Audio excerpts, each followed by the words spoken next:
Hey Leon, thank you this evening for taking the time this evening with this episode. I think this is going to be a special one. If it lasts 2 hours, I wouldn't be surprised.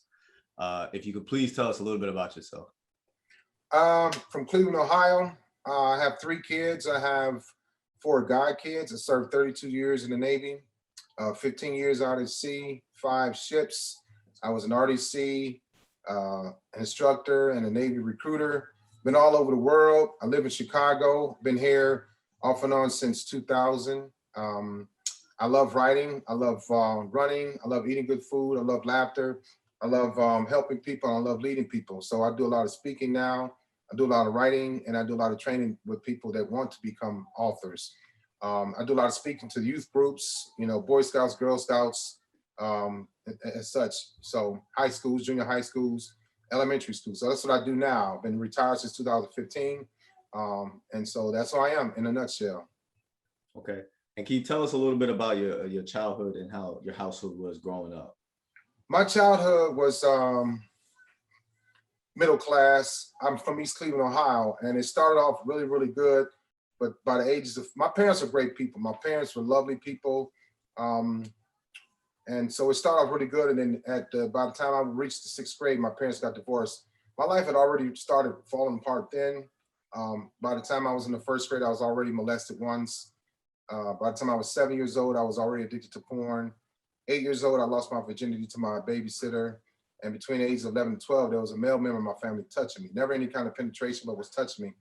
We lost our house when I was in the 6th grade. And I went to live with a lady for about a year, a lady that I didn't even know. So my parents, the divorce is really what started me to spiral out of control. Prior to that, living in East Cleveland, great parents, great house for a little while.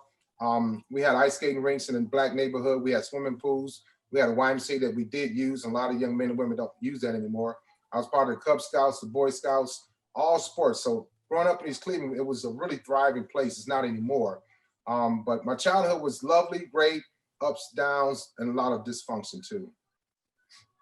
And so combining your childhood, explain to us the transition from your childhood, being a teenager, and why you wanted or how you ended up joining the Navy. So what happened was both of my parents dropped out in the 9th grade, right? But they were blue collar workers. They never talked about college in our household. It was never talked about. So my father was in the Army. My uncle was in the Army. I had a cousin in the Army. And my brother was in the Marines. So throughout my life, all I saw was the military in our household. Never talked about college. Nobody ever did.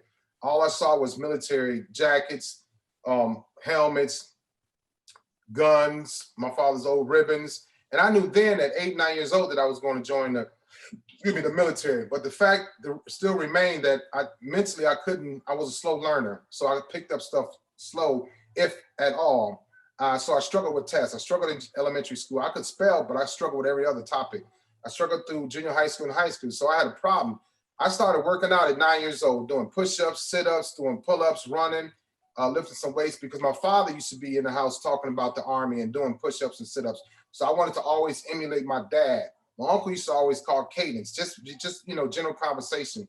So I wanted to emulate my uncle. I had great role models as men.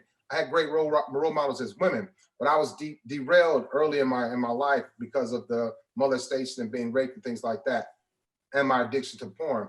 But on the educational piece, my mother made sure we went to school. My father was working at Ford. So the school was there, but we never talked about college. So my mind was made up to go in the military. However, I couldn't pass a test. I couldn't pass many tests. I wasn't good at taking tests. I wasn't good at studying. So I knew early on at 9 years old, I had 9 years, actually 7 years or 8 years to get myself together for the military. Because I joined at 17 years old. I took the test 5 times. I failed it 4 times.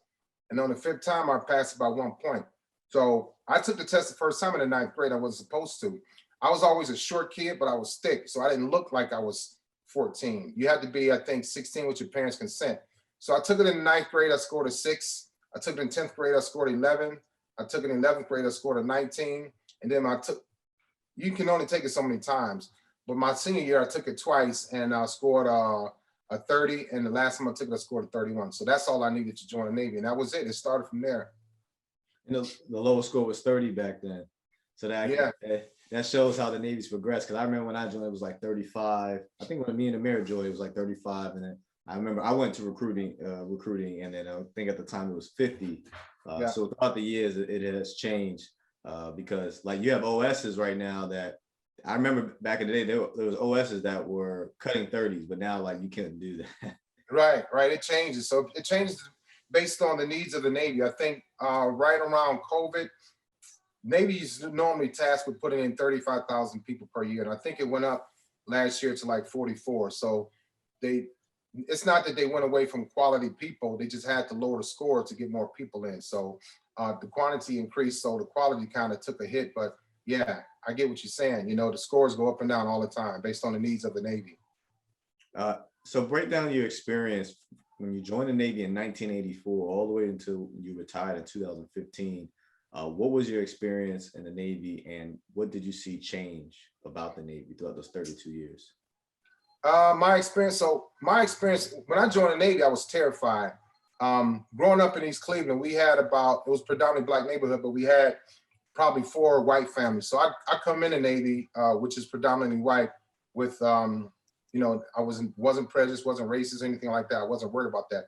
My uncle wanted me to join the Army because he said there's more Blacks in the Army and they'll take up for you, they'll look out for you. But he was wrong. I had white guys, Latino guys, Asian guys looking out for me in the Navy. So it wasn't about a racist thing. Quick story, my mother got me my first job. I was 8 years old. My mother worked in a bar. She's a bartender. And she woke me up that morning. She said, "Hey, you want to come and work with me?" I didn't want to go, of course, but she said, "Just come on, you know." So I get in there. Now, this is a Saturday morning after the Friday night party where all the adults did all the drinking, the liquor, the cigarette butts. The band was in there, it was filthy. And she said, "I need you to help me clean this bar up." And so I'm like, "Ma, I can't." I'm looking around, and she said, "Just look at it how it is now and see how you can make it better." And that's all she told me. And that stuck with me for the rest of my life. I cleaned the bar up. It took me hours. And when her boss came in, he said, "Hey, you know, my mother's name is Sylvia." He said, "Sylvia, I can't pay anybody for all of this work that was done." She said, "No, my son did it." And he looked at me and he said, "Wow, young man, you got work ethic." And that stuck with me. And so I was always fearful of going to the Navy, moving forward, leaving my family, going to a corporation that was predominantly white. I was fearful because I was leaving my family. I didn't know. It wasn't about race or anything like that. I just wasn't ready to. And then my uncle told me that I need to join the Army because it's more Black people. I need to be around more Black people. They're gonna support me. So it shook me. I was fearful. So anyway, he offered me my first job and I worked. I've been working since I was 8 years old. So I knew then, I said, if I can just get in the Navy, my work ethic will take me far. It wasn't about the scores. Although I couldn't pass the test, I finally passed it. After I passed it, I was good. I got into the Navy in June of 1983, I joined the Navy. I went to boot camp on November 21st of 1983. What I saw in the Navy when I first came in, they could have beards. There were a lot more tattoos. It wasn't that, we didn't have that clean image back then. It was all about, you know, keeping the sea lanes open, going out to sea, passing inspections, drinking, womanizing. The more you drank, the more popular you became. The more women you had, the more popular you became. So the Navy that you all are seeing now is a very much cleaned up military, cleaned up Navy based on what I saw coming up. I saw the shifts, left and right, right and left, ups and downs. Before that, say in the 70s, there was a lot of racism in the Navy. There's a lot of race wars. There's a lot of drugs. There was a lot of fighting. When I came in and started cleaning it up, Admiral Zumwalt was around then. So the beards in 1984, when I came in, you can, if you made 84, you can wear a beard. But I think around 84, 85, that went away. So they started cleaning our faces up. The uniforms were in a sense trying to change later on. That did come to fruition too. But what I saw was a shift of being more professional. It went from being more of like a war fighting type of military to being corporate America, slowly but surely. And so up until like it started really changing like in the late 90s and 2000s, where they tried to mirror corporate America, to try to set people up for success that were getting out to prepare us. So when we're in the Navy, we want to make sure our jobs match what was in corporate America. So I saw the changes of the height, weight standards changing. There were a lot of people when I came in that had big stomachs, big beards, smoking cigarettes inside the skin of the ship, smoking everywhere. So smoking cessation was one of those things that started pushing out the Navy. Abusing alcohol was those things that they started pushing out of the Navy. When I came in, you can get high on heroin, cocaine, marijuana 3 times before they kicked you out. And then years later, they went to the zero tolerance. So the change I saw was a lot of racism went away. Although people say, oh, there's still racism, whatever. But it was more like hidden. It wasn't as outspoken. People weren't as outspoken as they were in the 60s and 70s.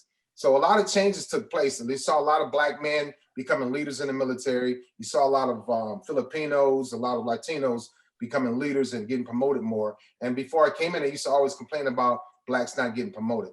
That was another thing that worried me when I went into the recruiting office. There was a picture on the wall with the ranks from E1 to E9. And I looked at the top and I asked my recruiter, I said, what is that? He said, that's a Master Chief. He said, you know what, man, don't worry about that. You'll never make Master Chief. Furthest you probably get in the Navy is an E6. And that hit me hard. And that stuck with me. Just like my mother told me to look at the bar and see what it looks like now and see how I can make it look better.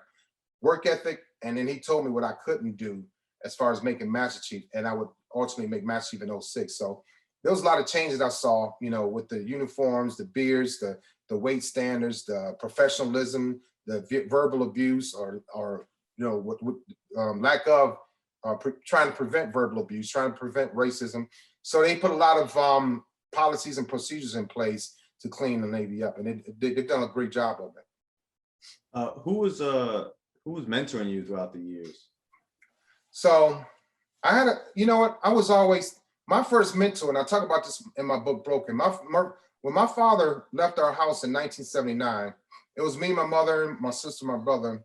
And when the man leaves a home, you lose a lot of structure, you lose a lot of stability, you lose a lot of discipline. And so when my father left, I was all over the place.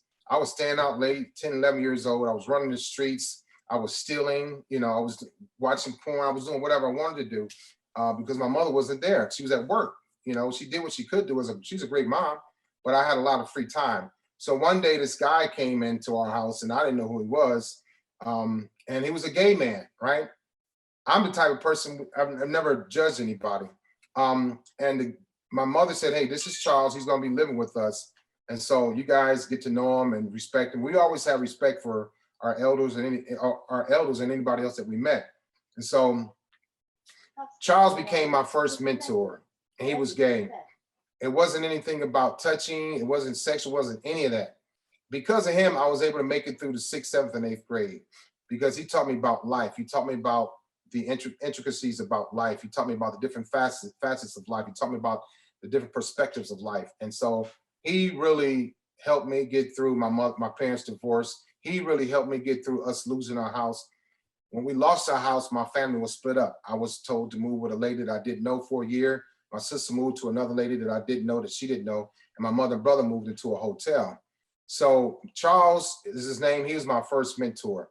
Throughout the Navy, I've always had great people in my life, in my corner. They saw more potential that I saw in myself. And that's why I'm the type of mentor, and I like to develop people now because I know how to look into people and bring more out of them. Great leaders take people where they want to go, not where they need to go, not necessarily where they want to go. So I had a big thing with that. I was always wanting to take people to different higher heights of success, even though they didn't think they could make it. So that's what was poured into me. I have a lot of great men in my life that helped me get to where I am, and women that helped me get to where I am today. And so throughout your career, I know you explained earlier when we talked that you had some challenging times, you know, getting LOIs, having issues. What made you want to turn your career around, your life around, say, hey, I need to make this change. It needs to happen now. So there was 2 things. I became a Navy recruiter in 1992. I was in Pensacola and I failed the test and I got set back. And it was kind of a joke to me, but when I saw my graduating class leading before me, and my goal was to get to Cleveland and be a recruiter, when I saw those orders going away, I said, you know what, I got to stop playing around because I wasn't taking the Navy serious. But I did finally take it serious. My drinking got worse when I got to Cleveland. I was doing well the first 2 years. I was recruited quarter, I was recruited year. My drinking got worse. I became very cocky and very arrogant because Cleveland is a town that loves 2 things. More things, but mainly 2 things. They love athletes and they love the military. So I was always catered to in the Cleveland area as a recruiter. I got what I wanted: free food, free liquor, and the women were plentiful. So the The one shift I had was when I became recruiter of the year, started drinking more, didn't take my life serious, didn't respect myself. We always talk about self-love, but we hardly ever talk about self-respect. And I was Okay. missing that self-respect. I was missing that self-love. My self-love, my lack of self-love stems from my childhood when my mother left us or gave us away. And I say I lost my mother 3 times. When we lost the house, when she started getting high on crack for about 30 years, my whole Navy career, and then when she ultimately died. Me and my mother and I were very close, very tight, but I lost a lot when she got hooked on drugs. So anyway, moving forward, I'm a recruiter, I'm doing all these great things. I'm drinking a lot. I'm in the streets a lot. I didn't have any respect for myself or the people, the women that I was encountering. And so I got engaged with the lady. And that was a time for me to change my life because she was wholesome. She was pure. She had character. She had integrity. I wasn't ready for that, bro. I wasn't. I was used to being a street dude. I was used to being with street women. And now I meet this woman that's wholesome and has character and integrity. I didn't know what to do. We got engaged. I said, you know what? We'll get married. She wanted to get married. We got married. I wanted to get married. I wasn't ready to be married. I was never groomed to be a groom. Not taking anything away from my brothers, my fathers, and my uncles. They were great men in my life. But I didn't take heed to their teachings of being a great husband, a great boyfriend, or even a great father. And so I failed at that. I got engaged and I cheated because I wasn't ready to be with a wholesome, down-to-earth woman that didn't cheat. And so here I am, I'm offered this lady, and then I wasn't ready. I didn't deserve her. So I cheated, and that was another shift for me. I started waking up. I said, man, you can't do this. Then we had my first child, and so I'm all over the place, man. I'm dysfunctional. I'm gaining weight now because I cheated. I got caught. I got another woman pregnant. I went from 190 pounds to 245 pounds in 1 year. I went from 4% body fat to like 35, 36%. I practically grew out of my uniforms. And so I got a letter of instruction, my first one in recruiting duty. They put me on a fitness program, and I transferred from recruiting duty in 1996. That was my first turnaround. I get to the ship, 1996, I'm doing okay. 97, I win sailor quarter. 98, nothing. I'm still doing okay. 99, I win sailor quarter. In 1999, a friend of mine, David J. Hoople, he's a retired lieutenant commander now. He stopped me on the quarterdeck. He said, Leon, you know, you're doing a lot of stuff on the ship, but you're not doing enough. You're wasting your potential. You're wasting your time. Look at me. We're passing you up. Everybody's getting the EPs. Everybody's getting sailor year. Everybody's making chief. Everybody's making LDO. And here you are, this huge personality, this great work ethic, because I did have those two things, personality and work ethic, but I wasn't doing anything. I was just cruising in the Navy. And he woke me up. I made a vow to myself. I made a promise to myself in January 1999. By January 2000, I was going to be sailor year. And I was going to go as high as I could. And I did. I went all the way to Atlantic Fleet Sea Sailor Year, where they select 1 out of 4 to be meritoriously promoted to chief. So that was my turnaround, where a young man, a guy my age, told me that I wasn't doing anything. I was pretty much a piece of crap. I was lazy. And a lot of people they have potential, but they don't use it until somebody say, hey, look, but it depends on how you take their constructive criticism. I took it well, and that turned my life around. So in 2000, I made chief, and I never looked back the next 15 years. So throughout the years of you being in the Navy, you talked about the traumas that you went through as a child. How did you address those traumas, you know, like the molestation, like the rape, like the alcoholism, and the, you know, addiction to drugs? How did you address those issues in order for you to be successful throughout your career? First of all, I had to realize that they were holding me back. My addiction to porn was so intense that I was spending hundreds of dollars just watching it, buying movies. And it was depleting my soul. It was depleting my spirit. It was affecting me at work. I couldn't think straight. I couldn't concentrate. It was affecting my marriage because I didn't want to be physically with my wife, you know? And so the alcohol, the porn, those two things together, music, the clubs, women, all those things together, that's what consumed me, because there was a time where I didn't believe in God. I believed in the devil because the devil gave me what I wanted in life, also what I thought I wanted and needed in life. What he was doing was feeding my childhood issues, which was my shadow traits. My shadow traits were lust and greed. Shadow traits are things that are not permanently wired to our personality. They can be changed. They can be stamped out. But those are things that made me feel good. Those are things that made me feel comfortable. Those are things that the greed and the lust and the women and the alcohol and the porn, those are things that make me feel important. Being married didn't make me feel important. Even being a father didn't make me feel important. I lost that, you know, because I was always going back to my childhood, the things that happened to me in my childhood. I could have been a child molester, but I'm not. I wasn't. I could have touched little boys, but I didn't.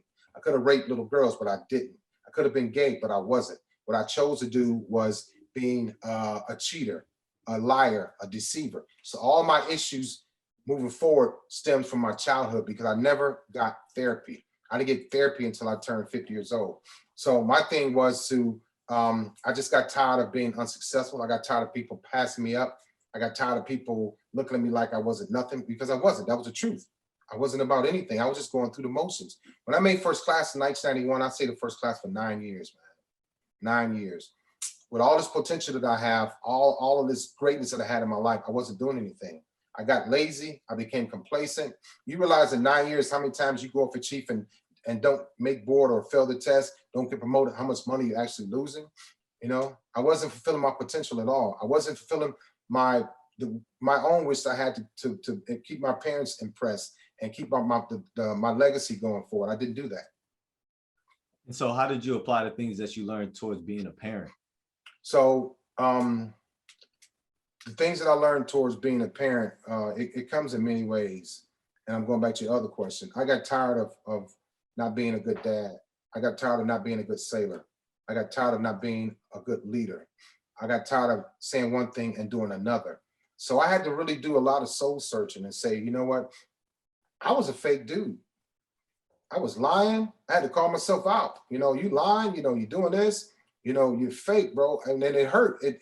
When you call yourself out and you really call yourself out and you feel it, that's when you start to change. That's when you get the momentum. That's when you start to work on your character and your integrity. That's when you start to learn how to tell the truth to people and take constructive criticism. I was a very narcissistic dude for a long time. I'm talking probably 30 years. I didn't realize this until a few years ago, but I was living a dream of somebody else. I always put people above me.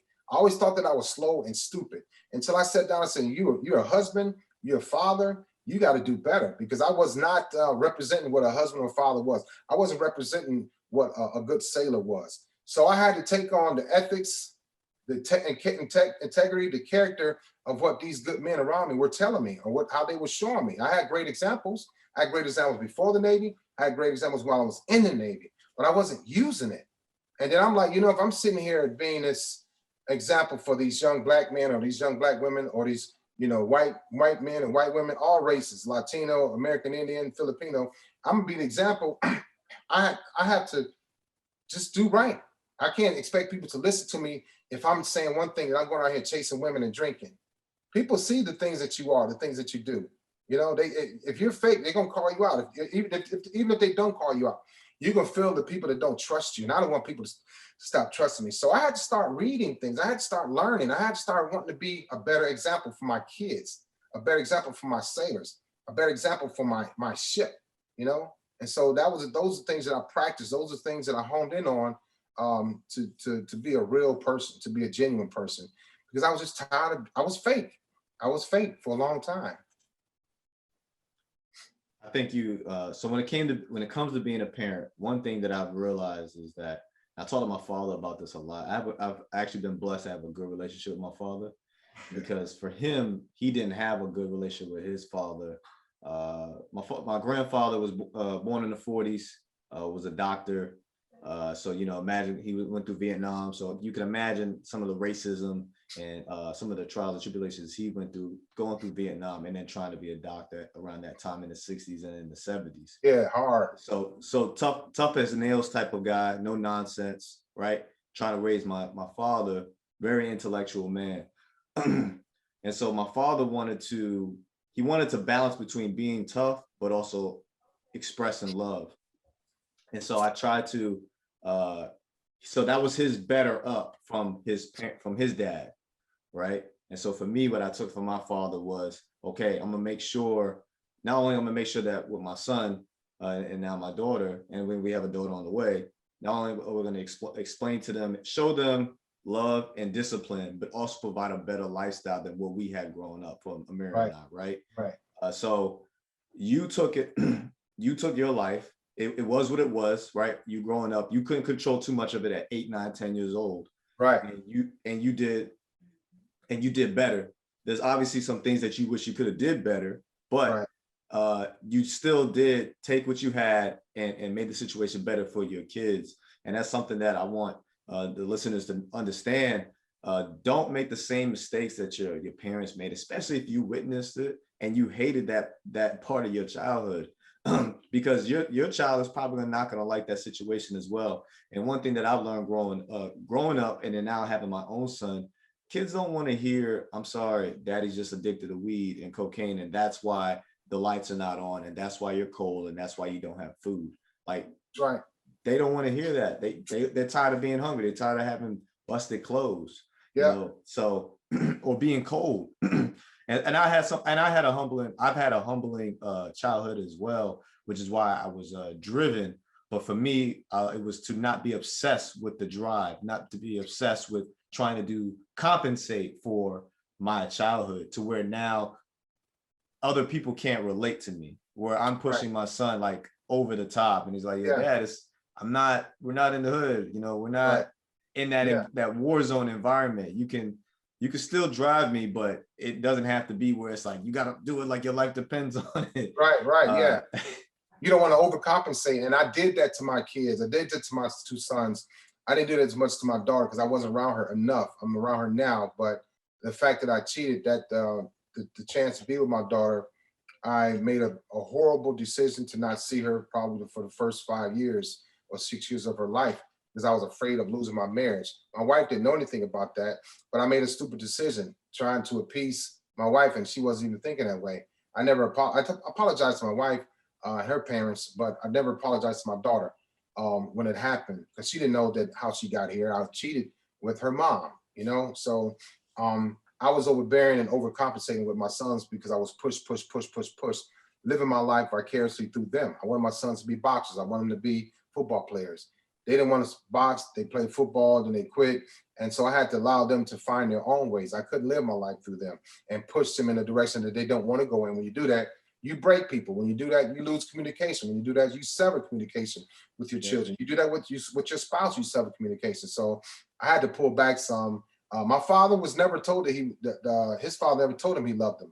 My father never told me he loved me. He showed us. His father showed him love by having utilities, by having food, by having a vehicle. My father did the same thing for us by getting me and my sister out of the dysfunctional household that we were in, taking us to court so we didn't go to foster care, and showing us love. We had clothes, we had food. There was a time where I didn't have any clothes. I wore the same pair of pants in school for about a year, right?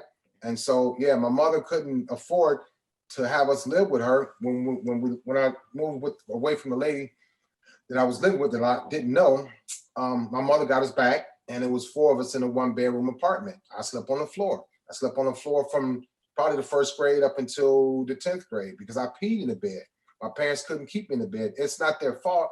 I found out at 50 years old, the reason why I peed in the bed is because I was abused. I never thought it was abuse, but that's just how I processed it or didn't process it. I suppressed it. So when I'm retiring in January 2015, I go through therapy, and she said asked me these questions, and that's when I found that I was abused. So I slept on the floor from 1st grade up until the 10th grade because I couldn't stay in the bed. I peed too much. And then when we lost the house, I did have a bed for a year, moving with the lady that my mother moved me with. Then we moved back with my mother after we go to court, and I sleep back on the floor because there's 4 of us in the house, and it's a 1-bedroom. So me and my sister on the floor, my brother get to bed. He's the oldest child. And then we get back to my father, and after we go to court, now he gets a 1-bedroom because that's all he can afford. For me, him, and my sister, I go from the bed to the couch.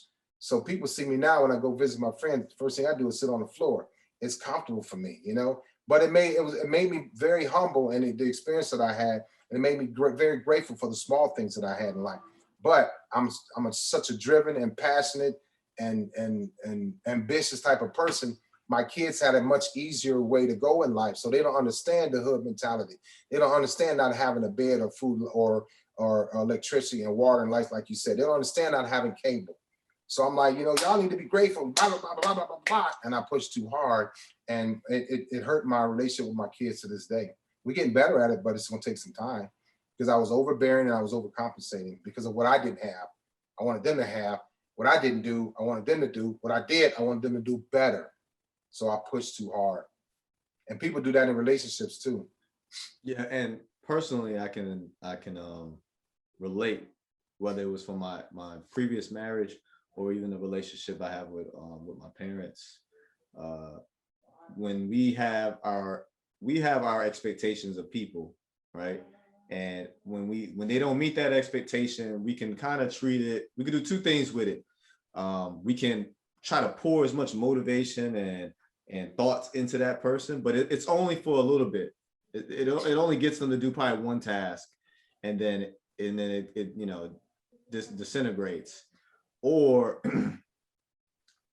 what happens when you do that, you know, the relationship continues to deteriorate, and then now it's this friction, this uncomfortableness every time you're around each other. And so I've had to learn to do that with my family. I'm really big on my family being, they don't have to be prosperous, they don't have to be wealthy, but at least just being good, right?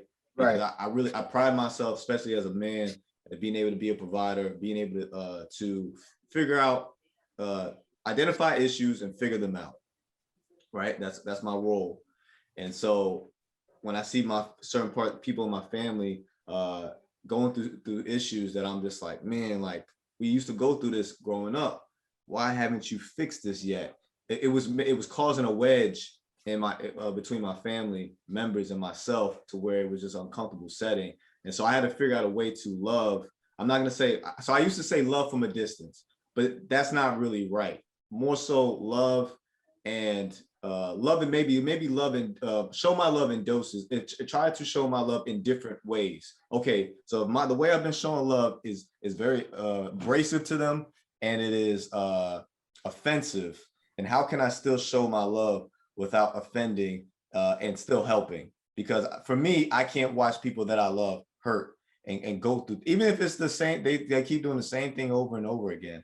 I can't watch them and not say anything. Be like, well, that's just, you know, who doing what they do, you know, always, you know, getting evicted. Right. And so I had to learn. Oh, go ahead. So as a father and a leader, the roles are the same, right? You don't go to work and take off your father clothes. You don't come home and take off your leadership outfit. You have to love people unconditionally. Doesn't mean that you have to give them money. Doesn't mean that you have to give them a ride. It can mean that you just talk to them, or you say hi to them, or be polite. You know, a lot of times those people that have those issues, they are hurting on the inside, like I was, and never got help, never got therapy, never had an outlet or a way to release it. You know, so I feel you on that. I'm the same way. I was really aggressive and abrasive to people that used to make me upset about they're doing the same thing in life. I'm like, well, dude, you're better now, but you were once them. I wasn't a crackhead, but I was an alcoholic. You know, I didn't smoke weed, but I smoked cigarettes and cigars. I cursed people out. I came to work late. I came to work and I didn't shave. Well, who am I to get mad at them? So my thing was, I had to realize, maybe you didn't have those issues that I had. I get it. But we also have to be understanding we're not better than anybody else. We all have issues. Your issue might be drinking coffee. Your issues might be you're too stern. Your issues might be you're just too regimented, right? And that may not be a good thing. That could rub off on people, that when you come around, they're like, oh, here come Anthony again. You know, we got to tighten up.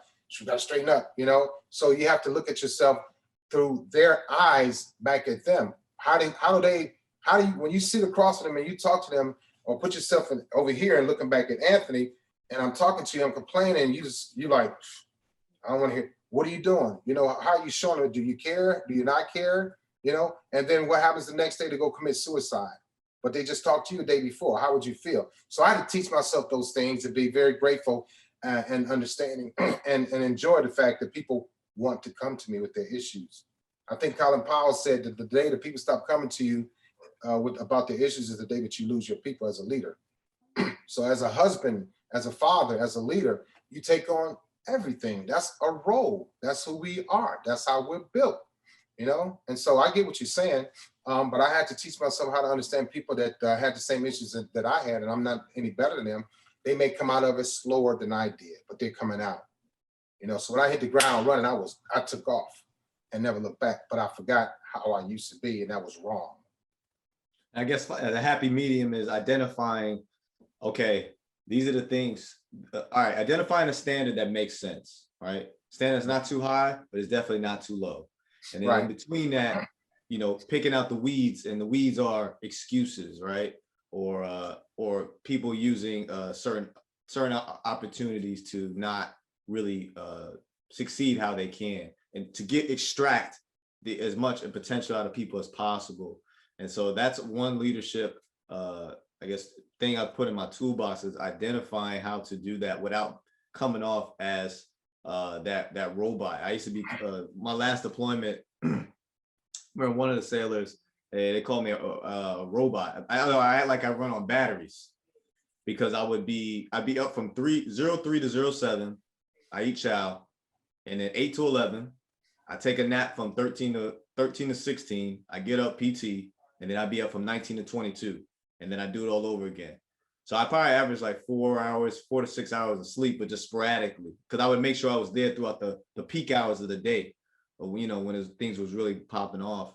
Right. But I noticed during that deployment, I might have been more efficient, like on paper, right? Okay, we're doing higher in our inspections or quality assurance, but I was losing my relationship with the sailors. And so I had to figure out a way to tie that back in, because, okay, great, on paper, you could be great. And that's something that I had learned when I first checked on board Truman. I had a senior chief. I'll never forget him for infamous reasons. I'll never forget him. But he did show me some leadership things I needed to keep. But one thing he showed me was, it is not good enough to just be effective on paper. You have to be influential to these individuals, because these sailors, or these people that you are impacting, because it's our lives. We are in the military, you know, and for our experiences, the Navy, you are around these people, probably you're around these people more than their family. Yeah. You were impacted their day to day. They're your family, actually. Yeah. Yeah. And so I'm around you when you're brushing your teeth, taking a shower, eating, using the head, working, watching movies. We're around each other all the time. And your mental stability is on my shoulders. I impact that. And you impact the decision if they want to stay in the Navy or not. What do they want to be when they grow up? Because a lot of these kids, they're still trying to figure out what they want to be. And so, you find yourself pouring into them, but you want to make sure you're pouring the right things into them, and you're not like what you could, by mistake, do to your kids, pouring your traumas from, let's just say, when you first joined the Navy. Well, that was what was done to me, right? So this is the way we should be doing things, and understand that I need to adapt and be better than the past of how things were done, either in my childhood or when I first joined the service. Yeah, you pass it forward. And this is not just in the Black families, it's in all families. That it's called intergenerational transmission of family violence, whether it's physical or verbal. I was passing that forward because my father was verbally abusive. I became verbally abusive. And that's why I told your wife I got those 2 letters of instruction, because I was verbally abusive. Nobody ever stopped me. I had a white guy, and my XO said, you know what? You're a doggone good senior chief. Just stop cursing so much. Because my mouth was foul, I was flapping off and talking about people and putting people down. I had to literally, we always use this term, well, put yourself in their shoes. No, I really do that. Like, if I want to understand you, I need to say, Anthony's from here, this is what his father's about. It comes from knowing your sailors. When you meet a sailor, you sit down for the first time, you do a thorough interview on them. And as a CMC, I interviewed every sailor on my first ship, USS Lassen, in 2007. I interviewed everybody. It took me months to do it, but I need to know 2 or 3 things about them. You know, what makes them move? What slows them down? What makes them happy? What makes them sad? It took a long time, but I was trying to perfect my leadership and understanding people. Leadership is all about people. It's all about people. As a father, as a husband, and you know this, as a chief, it's all about knowing your people, what they want, what they need. Everybody, I don't care who you are, everybody wants to be important in some kind of way. You might want to be an important father, a husband, a brother, a chief, whatever. Everybody wants to be important. Everybody wants to feel important. Everybody wants to feel like they can bring something to the table. So what I did as a CMC as well as a leader, I gave everybody buy-in. If we had a meeting in the wardroom, I look around, I don't ask the lieutenants or my captain ask lieutenants or the XO or the chiefs or seniors. I ask the most junior person in that room, well, what do you think? And they'll go, who? They weren't ready. But you know what happened at the next meeting? They had something ready and they felt important. And then after the meeting, they go, Maxie, that was pretty cool. You included us. We never been included. Never. You know, so leadership comes in many forms and facets of life, come from life. You got to be very creative as a leader, very creative. And I know that you said you remember that one scene chief for infamous reasons, but he did show you some things. But yeah, you can't just be effective on paper. And the routine that you had, that was the same routine that I had because I was going. So I called them siestas. And Rivera, I talked to Rivera about that. We started doing siestas on the ship. And then you wake up at 1800 and everybody else is like this, but you like, because I went and got my 2 hours of sleep. But my sailors didn't understand why I had so much energy, why I was moving like I had batteries attached to my back. So when they started taking siestas, they understood. I had to understand that I can't be selfish and keep this to myself.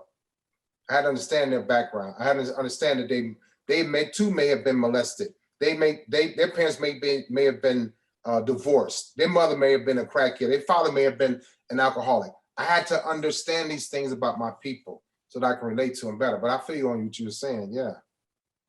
And so with all the knowledge that you've gained throughout the years and your experiences, we talked about how you wrote 3 books. What are the name of those 3 books? And then we'll break down the first book.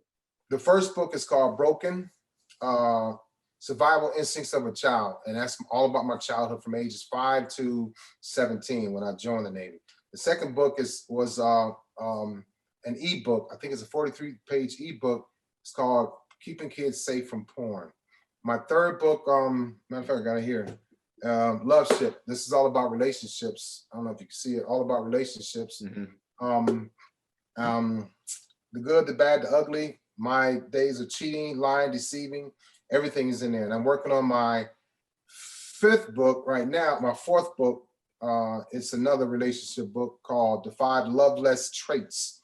I know people talk about the 5 love languages, but I wanted to write a book the opposite of that. I'm an opposite thinker type of guy because I don't want to go with the status quo. I don't want to be average or mediocre. So I read the book called The 5 Love Languages, and now I'm writing a book called The 5 Love Less Traits. What's that? So have you ever heard of the love languages? Yes. Yeah, the 5 love languages. Okay. Words of affirmation. There you go. Okay, so stop right there, right? What's the opposite of words of affirmation?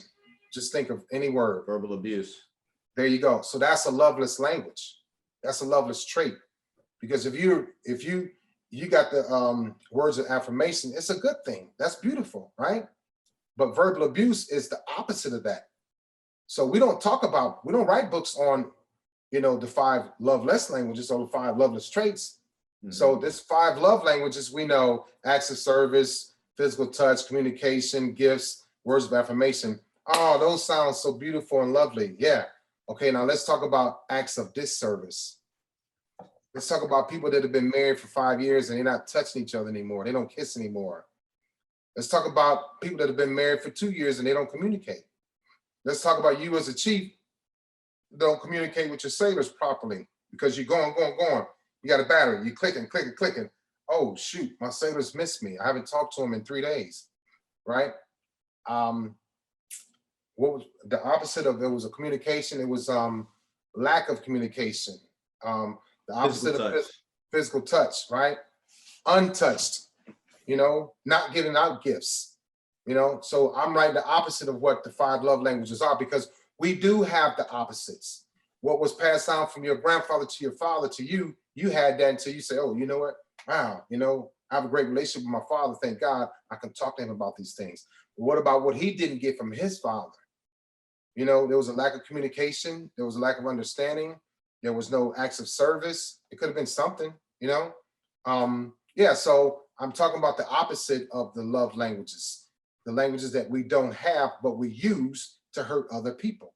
As a narcissistic type of person, don't want to give back to people that are selfish, people that are stingy, right? So that's my 4th book. And my 5th book is my actual 2nd memoir that comes out on Veterans Day. So Broken is my memoir number 1, and it's called One Point is my memoir number 2. It's a follow-up of Broken. But yeah, the relationship stuff, I'm talking about the 5 loveless traits, you know, verbal abuse, aside from communicating properly, you know, improperly. That's what got me in trouble in '04 when I got my first LOI, or '05, you know. So yeah, working on my 5th book now. And where can people purchase these books? My books can be purchased on Amazon, Barnes and Noble, Google Reads, Goodreads, anywhere you can buy a book. My books are all over the distribution centers. And as you were talking, you just inspired me to write a book about fatherhood, man. So see, there you go, bro. And that's very important because it's needed. And you think about it, and I'll help you. It's not hard. You sit down and think about, you go in your nice room, get your coffee while your wife is going shopping or whatever, and you just talk about fatherhood. It's a key thing that you start from your grandfather. What was passed down to your father, what was not passed down to your father, what was passed down to you, what you can pass down to your son. Good, bad, ugly. When it's bad and ugly, what did you do to fix it? How did you overcome it? When it's good, how can you make it better? I failed as a father, bro. And even recently I failed as a father because I would get upset sometimes and not be so understanding. Old school way of raising kids does not work. They're not receptive to it. Only time it works is if the kid has an old soul, and even then they're like, yeah. Nowadays we scream at people, it's like they curl up in the ball. But when we got screamed at, we cried and we came out like madder. You know what I'm saying? You scream at these kids, they cry and they don't come out of it.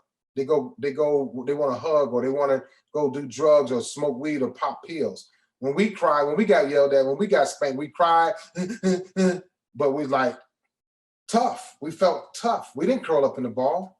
And then we couldn't even cry. We were told you can't cry. Crying's for little girls. You know, so yeah, stop crying. I give you something to cry about. I give you something to cry about, right? And then it helped me. That hurt me as a man growing up because I probably went 10 years without crying. I was afraid to cry.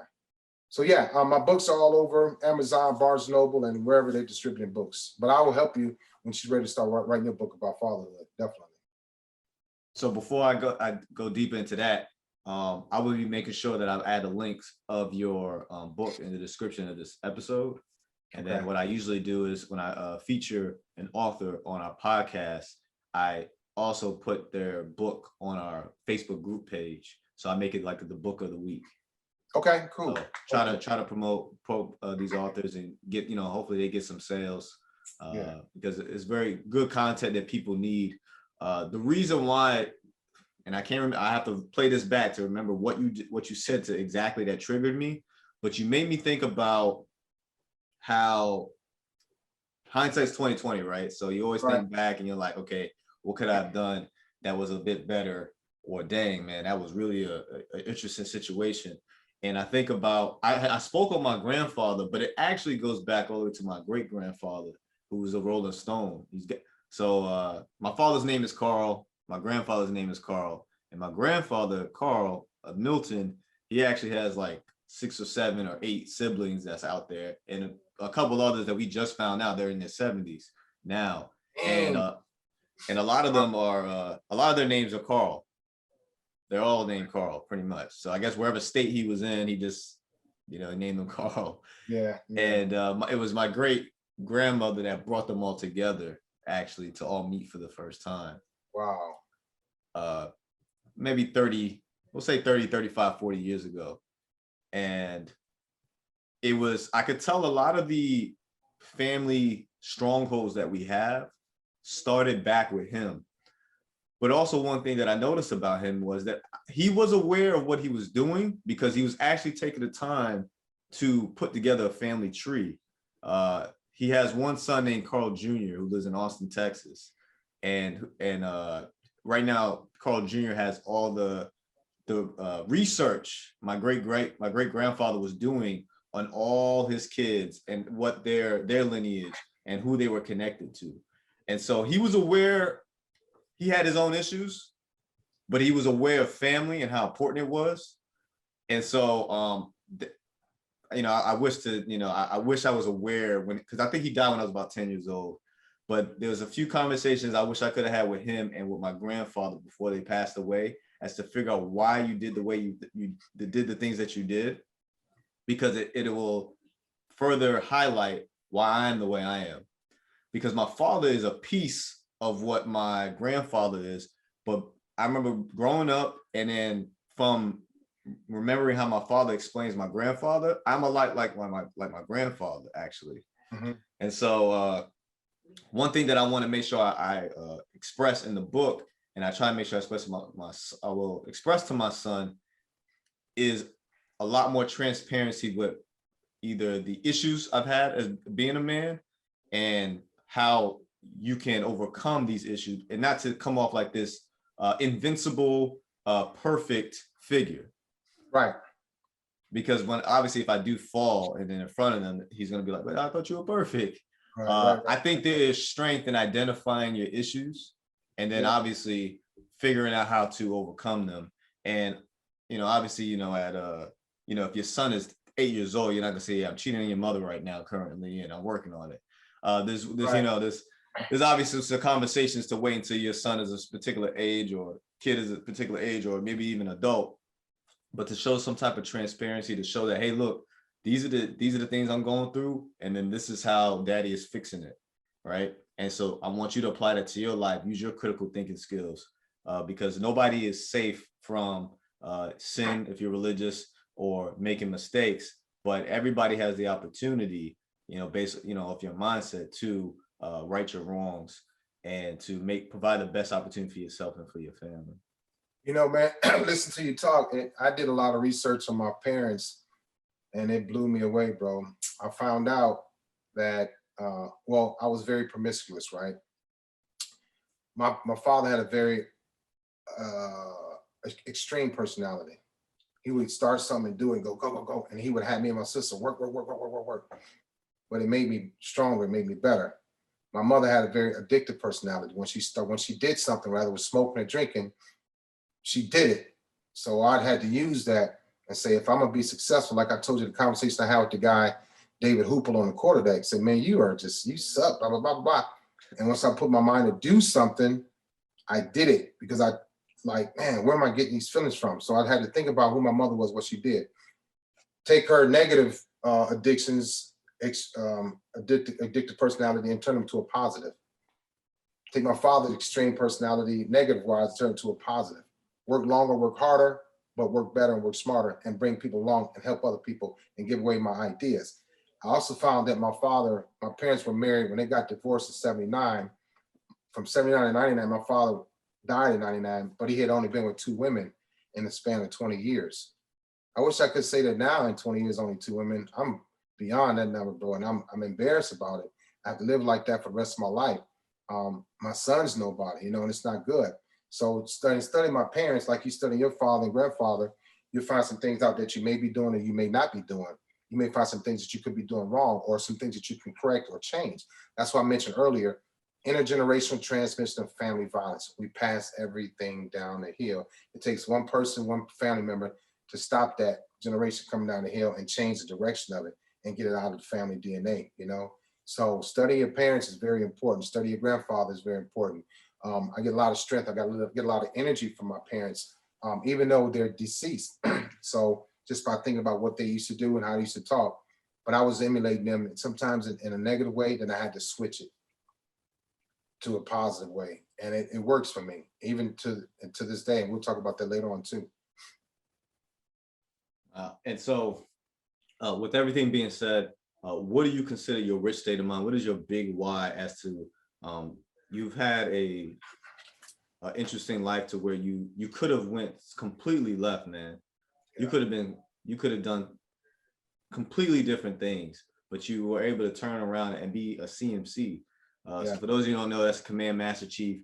So that's one of the highest enlisted roles you could be, to where you are meant to be influential, and you are meant to be a beacon or a liaison for the enlisted body. It can go from 30 to 500 to 3,000 sailors.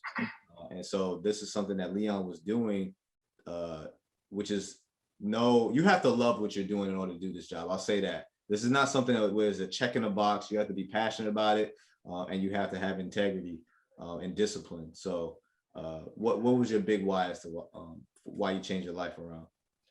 I agree with what you said. You have to love the job, because I figured in money, as a CMC, I got $5 a day. Yeah. Right. So my biggest, like I told you earlier, I'm the type of guy, I think differently. I think the opposite. I didn't realize I was doing this for a long time until I met Admiral Mewborn. I worked for him for 14 months. And every time we would bring an idea to him, he would go this way. And we'll go, where did that come from? He was just thinking differently. You can think differently, Anthony. I can think differently. You can make things better. You make people better, make your life better. But everybody goes one direction. Then when he goes over here, people don't like change, but the change is what made him a 3-star admiral today, right?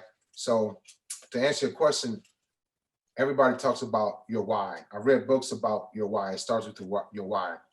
Not for me. It starts for me with my who, right? This is my mother, right? And I have a picture of my father and one with my kids. It's called a talisman, Talisman. In 2000, when I made chief, our command master chief, Al McHugh, said, you guys better make your doggone talisman. You better have it tomorrow. And I was like, what is that? A talisman, if you look it up, is something that gives you energy. It's something that if you believe in it, it gives you energy, it gives you strength, it gives you power, right? In 2014 and 2013, I signed up for a marathon. I forgot about signing up for it. A year later, my friend calls, he said, Leon, the marathon is tomorrow. So I'm like, oh, and I couldn't give up, I couldn't quit, I had to go. I showed up and I read I don't go by your why, it's my who. My who is my mother, my father, my kids. So I dressed for my marathon, I put this on and I took off. You know what I found out when I made this promise to my mother to finish that marathon? It hurt, but it didn't kill me. It hurt, but it didn't stop me. It hurt, but I didn't quit. I found out that I could run 21 miles without stopping. Never done that before in my life because I promised my mother that I would do it. I believe that my mother's spirit is with me. I believe that my father's spirit is with me. So I don't go by my why, I go by my who. And I keep a talisman around my neck at all times. And so my who is why I do everything in life. You can't do something for yourself. It's not good enough. It's not strong enough. You can make a promise to yourself, Anthony, and say, you know what? I'm gonna make a promise to myself. But if you fail, it hurts just a little bit. If you make a promise to yourself and your wife and your unborn child to do something, to start your book tomorrow night, to cut the grass, to be a better leader. If you tell your wife and your unborn child, rubbing your wife's stomach, hey baby, I'm gonna do this, I'm gonna do this, I'm gonna do this. You let them down, it hurts. That's the real pain. You let yourself down, it don't mean nothing. Nobody knows. But now you let your wife down, you let your unborn child down, you let your son down. If you tell your son, hey, this is what I'm gonna do. So I don't go by my why, I go by my who. My talisman is my mother, my father, my kids. And I believe in this spirit. I believe that they're around. So I can let myself down all day long, but letting them down, it's a whole different type of pain, bro. So my who is why I do what I do and everything in life. I thank you for explaining it like that. You're the first person to do that. And I can definitely see where you're coming from with that. I draw a lot of energy from my families as well. I mean, that's the biggest reason as to why I kind of wanted to change some of the family strongholds that we had. Yeah. So thank you for emphasizing on that one. I think people needed to hear that one because it's not just about for you. It's about for the people that either they rely on you or the ones that you love. Yeah. Dang. Yeah, that's a good one. So that's my mission to the mind. Today's been kind of an emotional day for me because I've been thinking about in hindsight, I've been thinking about my tour on Truman. Because today we did like a going away, hail and bail for a couple of us that are leaving. And I was thinking about, in these 4 years, did I grow? Who did I impact? And, is there anything that I regret? And I think I should do that more often than just, hey, every tour, I do reflect, but not, I felt like the 4 years that I was reflecting on, I should have probably broke it down probably quarterly. I should have reflected, okay, did I grow? Who did I impact? You know, so on and so forth. And so thank you for bringing that up, because I think that some of the listeners needed to hear that. I needed to hear that.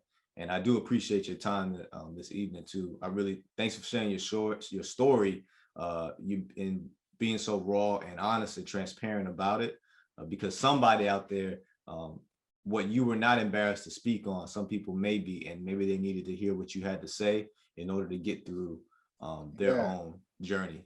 Yeah, bro. I mean, I made a lot of mistakes I make mistakes now, but I call it failing familiar. When I make a mistake, I go back to get familiar with it, and then I master it. You know,